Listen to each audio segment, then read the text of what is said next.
Hey, everybody, this is Dennis Brown, former San Francisco 49er and Super Bowl champ. I'm here on the 49er Weekly Show, The Grueling Truth, with Dexter and Matt.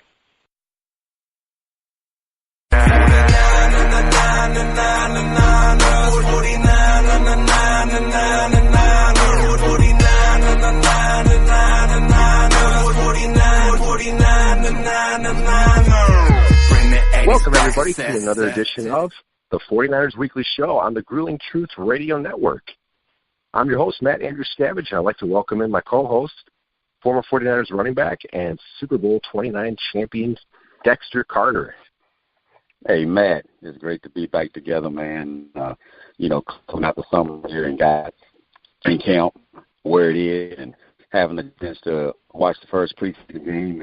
And actually, I'll have a lot to be excited for. So we'll talk about some of it here, I'm sure, but I know it excited me from the first quarter to the fourth quarter and where this team is going. Oh, I know. It's great to be back as well. I mean, you mentioned, the summer, a lot of time went by, but it's good to do this again. And yeah, I mean, we had an interesting training camp, and then yesterday was the first preseason game. So definitely good to be back. 49ers football is here. It seems like it's been a long time. Absolutely, and going into the offseason was where Garoppolo be in the training camp. I saw the excitement and Kenny Sheldon. And the one thing I thought about was, defensive coordinators get film on any good player who has been seen for pretty much the first time would they be able to corral him?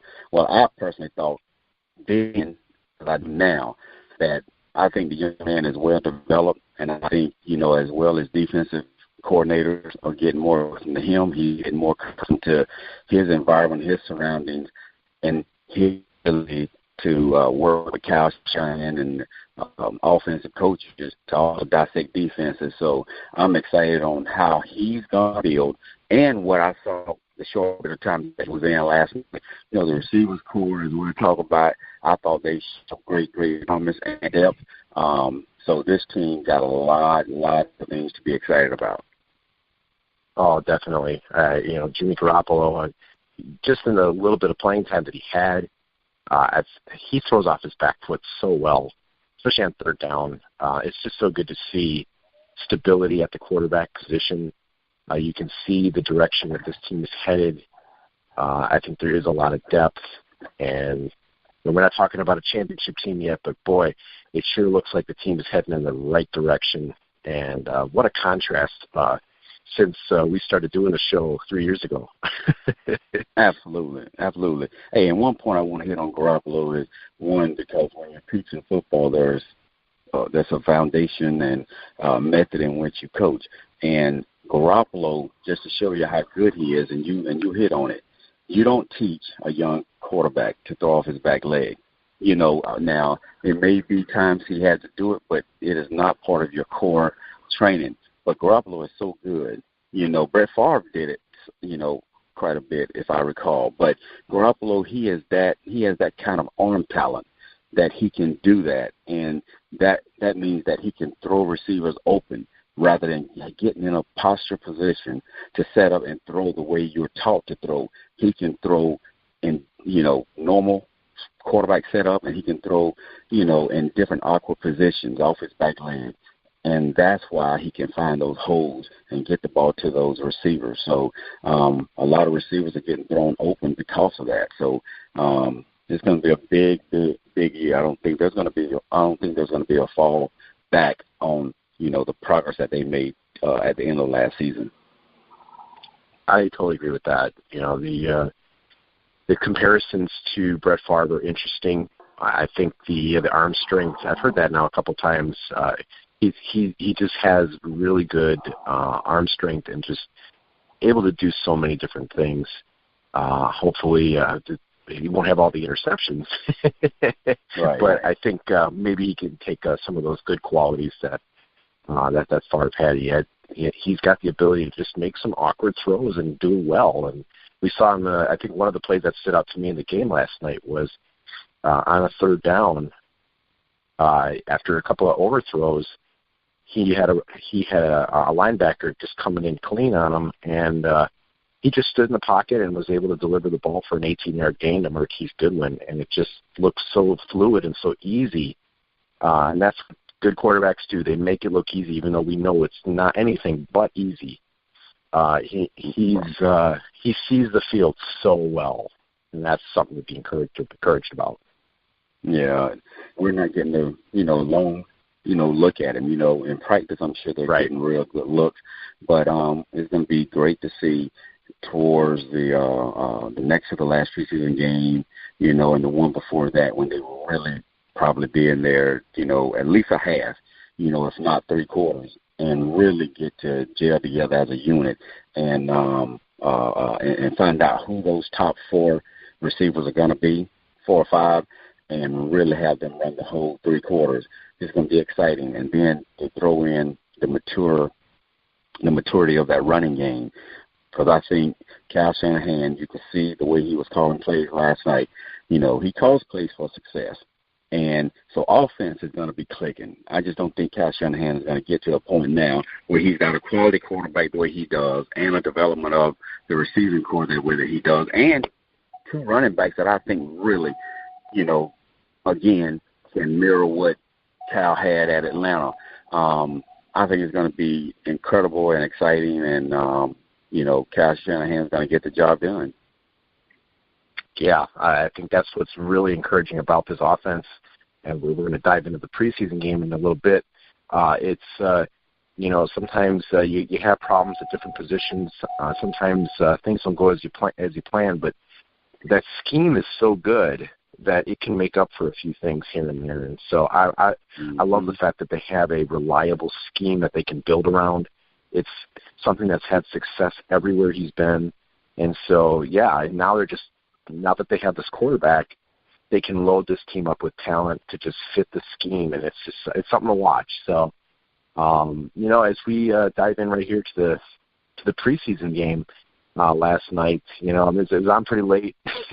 I saw a pretty good portion of it, and I thought we'd go through, maybe some of the bad. We'll get the bad out of the way. And then maybe we can talk about some of the good things to wrap up the show. So, as far as, there's always winners and losers, but it's always good to remember that, this is just a preseason game. They won at the end, but we don't care about the score. I mean, it's nice to get a win. It's good for the fans. It's nice to see. But when in a preseason game, you're looking for specific things.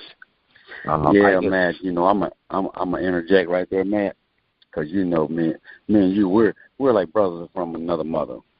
But yes, sir. Hey, I want to win preseason games. Yeah, it don't matter. Guys are trying to win jobs. Yeah, but you know what? It's easier to continue to develop and get better, as we know you do throughout training camp. But it's much easier to get better, feel good about yourself when you win. And what it shows is in these early games is that our late-round draft choices, our second-level players are better than yours on this night. So it matters, Yeah, I definitely agree with what you're saying because, it was good to see the third stringers at the end outplay Dallas's third stringers. So, from a depth standpoint, that's what you want to see. No question about it. I guess what I mean is it's the overreactions that sometimes you see from fans and media where they win and everybody thinks they're amazing, they lose and everybody's, ready to jump ship. And it's like, come on, take it easy. It's absolutely. But, you do want to win. You do want to get the best out of your entire roster. And so, absolutely. And I mentioned that because I want to show, our listeners that, one, we're just making sure we cover the entire gamut of, like you said, hey, win, lose, at this point, at this stage, do not get rebellious and don't get too down. But my job is to come in and make sure, from a player perspective, that hey, you know what? Hey, you can't lose a job in that first week. Well, technically you can if you play bad and you're one of those second level players, But I think you can come have a really good showing and it can create optimism for the coaches on, what they can do with you that next game, how much time you're going to get. But the biggest thing for those younger guys and those guys on the borderline is you got to be productive when opportunities, that you have, regardless of how few they are. And but again, going to the second week, I am excited because the 49ers won. And the other thing is this. I shared this with Matt earlier. I watched the game last night, which came on at 10 o'clock East Coast time. And I watched the game with 4 females, all dressed in Dallas Cowboy gear, that knew their football. So they left in early third, mid-third quarter. So they just knew they were going to win. So, I was excited sitting there by myself, seeing the 49ers win at the end. So it mattered to me. Because as soon as I see them today, I'm going to tell them, hey, go Niners. I'm sure they'll appreciate that. Yes, no doubt. Yeah. Well, let's get into the winners and losers. We'll start with the losers. I thought Jimmy Ward had a very unimpressive day, and that really hurt him because he's trying to make his way back from injury. He's had a lot to prove since being a first-round draft choice in 2014. He's had a very up-and-down career, and not with a lot of ups. And so to see him get beat by a rookie in the first quarter, it's just not looking very good for him at this point. Right. And time isn't on his side, because as you said, he was a first-rounder. He's been in the league a few years, and and when I see him, I compare him to the rookie corner out of that Cleveland drafted, and he's been having an exceptional camp. And that's the kind of results that they expect from Ward. You can't have those laps, of judgments and those times you get beat in a first preseason game. So it's a bit concerning, but he can save himself. And hopefully that's what he'll do, moving on to week 2. Yeah. So we'll see what he ends up doing there. It's not over for him, but I think he definitely has to have a strong rest of the preseason to possibly make this roster. I think there's still a good chance he makes the roster just because of what they're paying him. But I wouldn't be surprised if they end up moving on from him if it just doesn't improve at all. But the other part, yeah. Go ahead. Yeah, and you're right. You mentioned something important. Depending on how borderline he is, the amount of money they're on the hook for him does, account for the decision making at the end of the day. But if you've got young guys, and I'm just throw a young guy there like McFadden, if he really picks up the game, especially with his length, he's like Sherman. Mm-hmm. He's a tall, slim guy that can get his hands on offensive receivers, and if he can really develop up to his potential, it makes the decision easy. So we'll see how that continues to develop. Yeah, I think there's just a lot of guys gunning for these positions. So we'll see what Jimmy Ward does going forward. Another tough part of last night, probably was biggest story was probably the injuries. And this is why one of the reasons why this is the thing about preseason that just it's so hard. You wait and all this work gets put in, training camp, all this stuff happens, and then you have preseason where you're just trying to get through a game without injuries. And within just a few minutes, 4 starters get hurt. We had Malcolm Smith pulled a hamstring. We had Solomon Thomas got hit in the head after making a pretty good play. And you had George Kittle, maybe the most concerning injury, fell on his shoulder. The only thing about that one was it doesn't sound like it's a collarbone. It's just a shoulder injury. I bet it's sideline. Kyle Shanahan said it was going to probably sideline him for some time. He didn't really give any specifics. That probably tells me it's at least 2 weeks before we see him. Hopefully it's not severe where he's going to miss like the first 4 or 5 games of the season. And then Matt Breida also had a shoulder injury that's not believed to be serious. So we'll see. We'll keep an eye on those. But that was definitely a problem, and you just don't want to see injuries. Absolutely. That's very concerning. when you have that many injuries in the first game and, from guys that you really want to see how they're going to perform and develop. But, again, hopefully none of them are very, very serious. But, it can definitely impact, a guy's job, and it can impact, the team. But, again, it's week 1, so let's hope as his injury reports come out that they won't, be overwhelmingly serious as far as the extent of time that the guys will have to miss. Yep, exactly. So we'll keep an eye on that. Jimmy Ward. Just, and then the other bad part of yesterday was probably just the turnovers.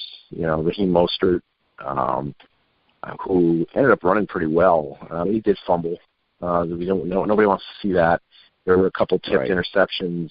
You don't want to see that. But, at the end of the day, you're going to have the turnovers. The one good thing that happened was there wasn't a lot of penalties, and that was a huge problem last year for almost the whole season was the amount of penalties the team had. So hopefully this year we won't see just loads and loads of penalties.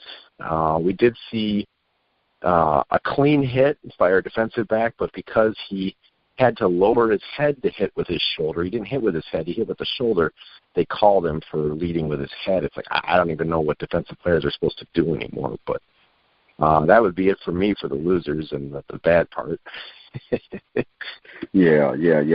That's going to be I think, very difficult but interesting transition because, again, these defensive players are in a tough position. Because you got moving bodies out there, and and it happens, in a split second within a 3 to 5 yard area, where what you're hitting moves. So it's going to be hard. It's going to be hard, and I think offensive guys, running backs especially, didn't see a lot of it last night, but a lot of guys that I know they run by on their head, and a lot of times it's in a defensive position. It's a defensive method, but we're going to see how that is transitioned with these running backs across the league this year. But yeah, it's defensive players are just in a tough position, but it's one that they've got to adjust to. Yeah, I don't know. I don't know how you players are. How you coach that sort of thing. You have to. You're probably always telling me you can't, lead with your head, but I mean it's just instinct. You protect yourself by lowering your head. So I don't know what, going forward. I think every team's going to be affected by this. There's been a lot of complaints about the rules so far, so I just hope that it's not something major where on a huge third down in a big game, something bad happens. So hopefully that doesn't happen. Yeah, you know what? Being a high school coach, and my two youngest boys, my 11-year-old plays Pop Warner. USA football does a really good job, high school on down, teaching the new technique. Now it's got to be repetitive, and it's easy. I don't know how much is put into it, in the league. I know Pete Carroll does a really good job with the training at Seattle. They were one of the first ones to teach that head being eliminated from the technique of tackling. But you just got to practice it, get used to it. I'm not going back on what I said. It's going to be a difficult transition for those guys at a professional level.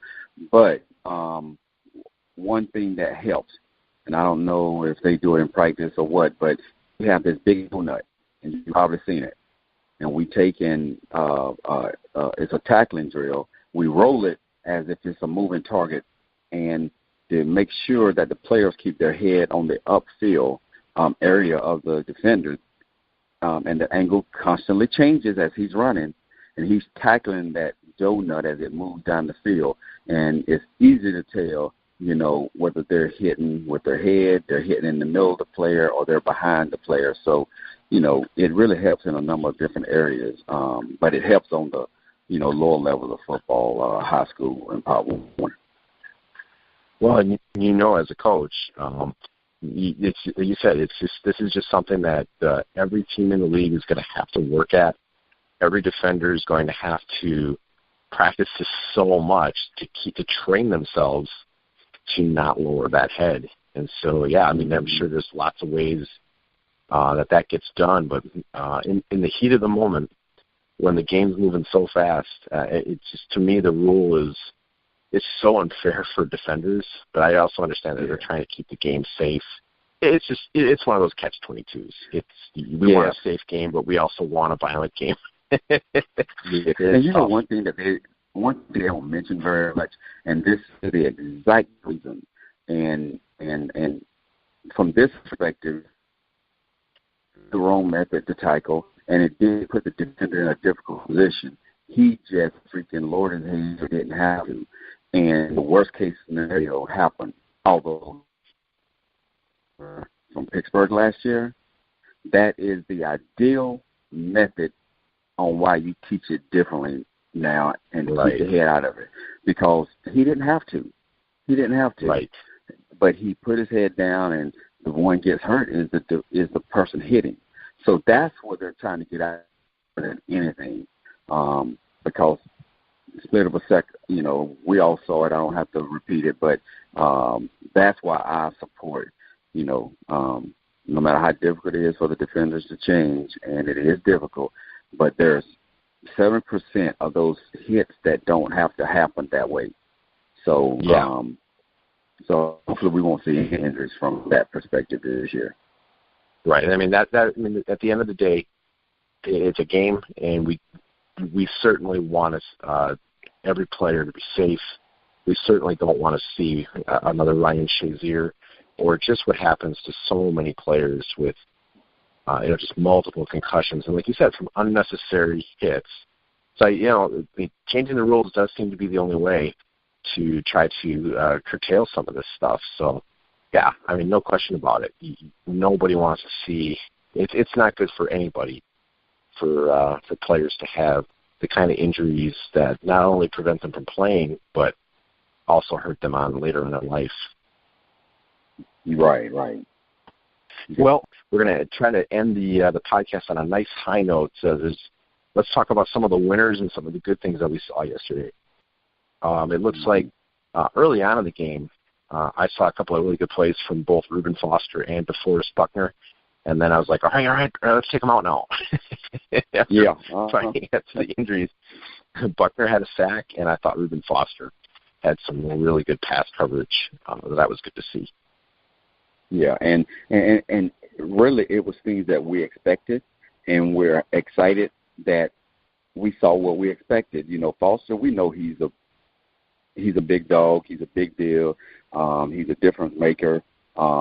You know, we just need to keep him, and I'm not going to harp on it. But, you know, hey, we just need him to make smart decisions on and off the field and stay on the field, because when he's not on the field, he impacts that, not only that defense, but the entire team and organization, because he's probably the number one. You know, we may mention 2 or 3, but he is the face of that defense. So we need him. So we'll leave that as that. And Buckner, of course, you know, that was good to see. We anticipated it, expected it. But when we see him doing it, you know, it excites us. You know, that excitement that we all have going, you know, into, the season, that is exciting to me. So we just want to see continued production and progression with these guys as we move forward with the playing time that they get in these games. Yeah, it was good to see them make some plays and then not stay in too long just because we saw the injuries to some of the other players. So that was good going forward. Hopefully we'll continue to see that, especially out of Reuben Foster, because, it sounds like they've got the right people around him. I think Richard Sherman being on the roster, he's directly trying to help him. And so that's a really good thing. And so I think he realized, he was that close to never playing football again. And so I think he's definitely looking at this as a huge second chance opportunity and hopefully makes the most of it. Absolutely. He impacts too many people, not just on that team, but in that organization. So, all we can do is, I don't know if, what we do is cross our fingers or just say, hey, move on, let's move forward, don't think about it, and hope he's making great decisions off camera, away from the facility, in his private life. Yep, no question. Other positives. It looks like they've got some pretty good defensive line depth. I mean, right now with Arik Armstead hurt again, that's not good for him. Hopefully he can recover and make some impact this year. But Sheldon Day, the guy that they picked up late in the season last year from the Jacksonville Jaguars, he looks like he's going to play a significant role. And then Julian Taylor, late round pick, looks like he could also get a relatively significant role in some kind of a rotation. And these are two players that you draft late, you add late in the season. Nobody was really after Sheldon Day, but they both look like they're going to fit the system and bring a lot of depth to this team. Yeah, both of those players can be very, very important. We talked about the defensive line and the depth of it and the importance of it last year, and how they were going to be important on the defensive backs and their transition because of getting pressure on quarterbacks. And they never really did it. If they can bringing in the player from the Jacksonville Jaguars, I think could be very, very important because the short time that he was in Jacksonville, what that defensive line developed into and what he was able to witness for a short period of time, hopefully those things he took and brought here, because anytime you're around a great, good organization and they have good areas, you learn from those areas and bring it where you, go after that. And Jacksonville, as we know, are off the chain, that defensive front. That needs to be the goal of the 49ers. Not saying we want to be like somebody and all of that, but at the end of the day, when production is real and you see it, then you need to set your expectations up there. And because they're a big reason why the Jacksonville Jaguars made it to the AFC Championship game last year. So the defensive front is going to be very, very important on how far the 49ers go and whether the playoffs is a viable option. Yeah, that's just it. I mean, the offense I don't feel as concerned about just because that's the real strength of the team is, the scheme with Kyle Shanahan, and then, you got a franchise quarterback in Jimmy Garoppolo. It's the defense. That's what we're looking for, major growth this year, a really strong, stout front seven, and a secondary that doesn't give up big plays and even becomes a strength.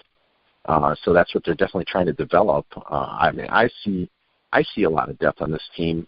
I'm looking forward as we go to, seeing third-round pick Fred Warner at linebacker. He did not play last night, but hopefully he'll get some playing time next week. He's got coverage skills. He looks like he could be a diamond in the rough. I'm looking forward to seeing him out there. And if they can keep, if this pass rush can develop and be an improvement over last season, and Richard Sherman helping the secondary become better than they were last year, I mean, this defense could definitely be a strength going into next year or going into this year. Yeah, absolutely. And one thing that I'm looking for is now the expectations are high for this team, but the expectations are extra high when you get a guy like Sherman. But, one, he's going to have to stay healthy. And number two, he, just being here on the East Coast and watching practice film, I'm hoping he hadn't lost a step, or maybe Garcon is just that good, now, because I saw a number of times, him getting beat in practice. Now, can it happen? Yes. But as you start to lose a little bit, you have to start adjusting. You can't get up in a guy's face that's equally or faster than you when you don't have the fast twitch or the hips that you used to. So from what I saw, he's going to have, or he might not be completely healthy. I don't know. All I know is practice or games, Sherman has to understand where he needs to be to give himself the opportunity and a chance to still get his hands on the offensive guy and still be able to turn those hips in transition and keep his hands on him. Because, they try to get that hand on the hip of the offensive guy to stay with him. If he ever, which like Sherman did in practice, if he ever gets away with that guy, Sherman's going to be in trouble. So, yes, we need his in the locker room, off the field leadership, but you know what? He's getting me to come here and to that island. So, hey, I love him, but hey, he got to have to get on that field and be productive in practice and the game. I think that way leadership shows the most to a new team. Yeah, no question.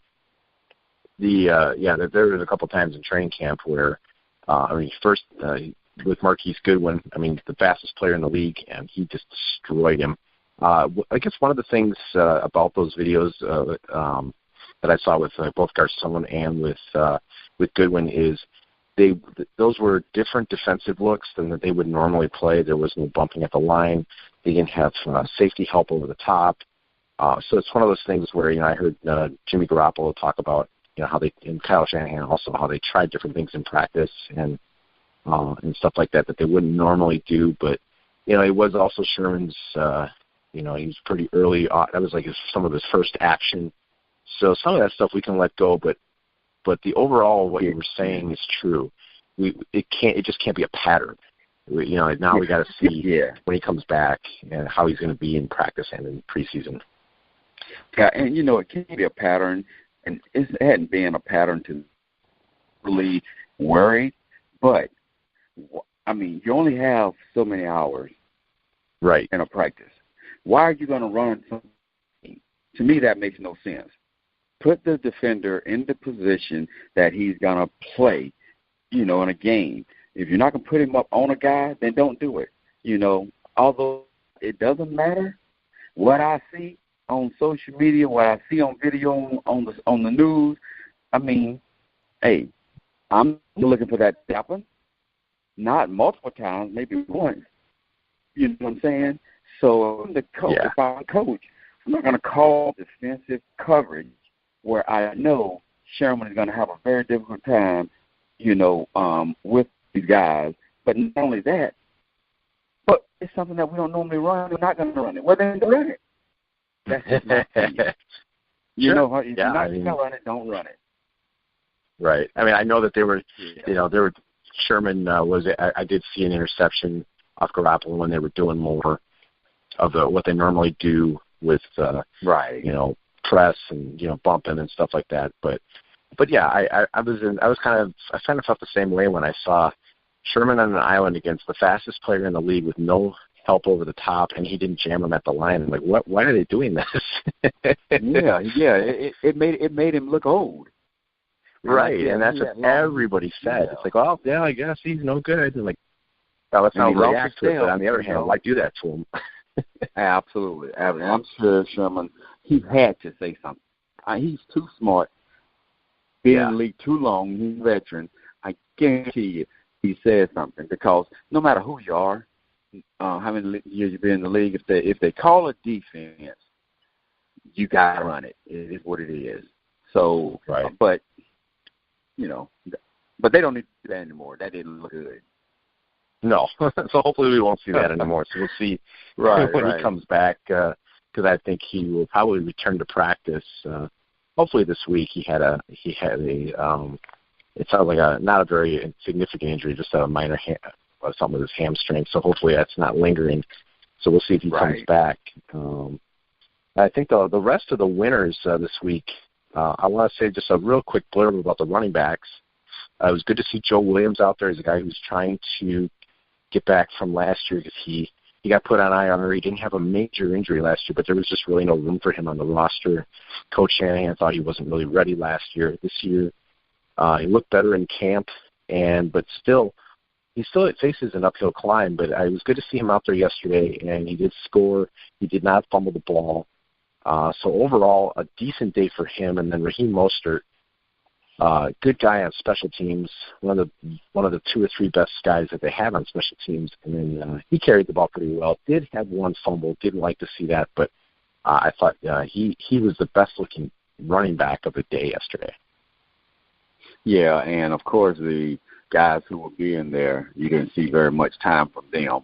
So so the offensive backfield is gonna be all right and set. But it was good to see those guys, in there. The one fumble that will be directed, gotta be fixed. I'm being optimistic about it because you don't fumble because you want to. You throw an interception because you want to. Those things happen, and he'll fix it. He'll fix it. But it was good to see,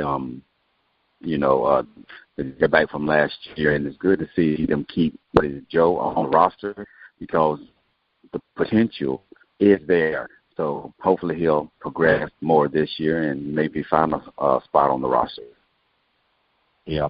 And then to kind of round out everything, the wide receiver depth is really good. I mean, we already know, Garcon and Goodwin are the starters. Trent Taylor's probably going to be in the slot. And then after that, you've got all these other guys who they look good too. I mean, Dante Pettis, that was really nice to see getting a nice 53-yard pass, and had Beathard released that sooner and put it out a little further like he's capable of doing, Pettis had destroyed that secondary. That was a touchdown if he gets it out sooner.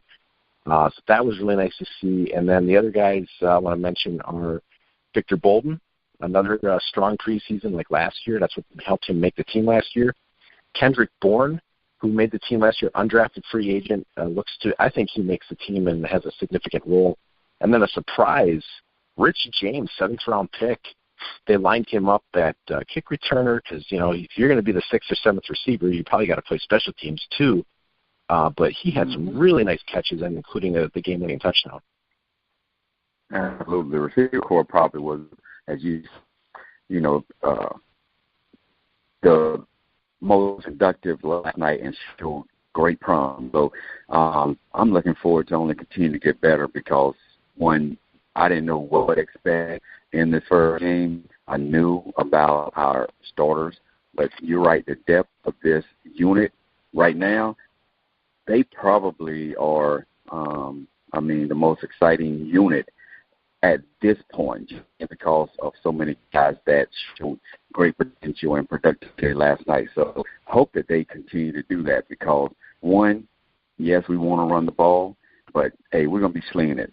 Buffalo is going to be slinging it. And if the 49ers can create depth at that wide receiver position and just throw these guys in and out, it doesn't matter who's in there. Garoppolo can throw them open. So that's a lot to be excited about coming up in this first game. Yeah, no question. I mean, that's the thing. Garoppolo is able to throw guys open. That's something the Niners have not had in a very long time. So, if you got wide receiver depth like this, and hopefully George Kittle's okay, at tight end, the way that that Shanahan scheme uses tight ends, Robert Saleh was asked about it, and he says, man, it's miserable to try to cover tight ends in this scheme. It's going to be offensively. That's why I'm really not concerned about the offense. I really believe they're going to put up a lot of points this year. So hopefully we'll continue to see that, and I love the wide receiver depth. I can't wait to see who's going to end up making the squad and how they end up using all of these guys. I think they're all going to, whoever makes the squad, they're all going to be having a pretty good role this year. Absolutely. So after the first game, there's a lot of optimism. 1-0, because 1-0 does matter. 0-1, yep. We're not worrying about this preseason. It's early, But when you win, hey, trust me, behind those closed doors, hey, it's thumbs up. Let's keep moving forward and, be excited about it and move on to try to beat, because, being undefeated in the preseason at the end of the day matters to those guys in that locker room, But, hey, I think we can do it. So we'll see what happens. Well, that's just it. I mean, it's, you would know as a player how important that is to see the win. A lot of times I try to keep myself from as a fan from too many unnecessary highs and too many unnecessary lows. But you're right though. You want to see wins. As a player, you're out there, you're working hard, you're doing everything you can, and you do want to come away with a win. So it was good to see that they ended up coming back and using some of that depth to overcome Dallas's depth. And hopefully going forward, cut down the injuries. I hope everybody comes back healthy, and they just continue to build off of what we saw yesterday. Absolutely. Looking forward to the next game, and it's great being back with you after, a hiatus, for the off season. But looking forward to continuing to get together and give a great product, to our listeners, and hopefully our listeners will continue to tune in. Dexter and I are definitely, I know I can speak for you, we are definitely glad to be back and looking forward to a really great 2018 season.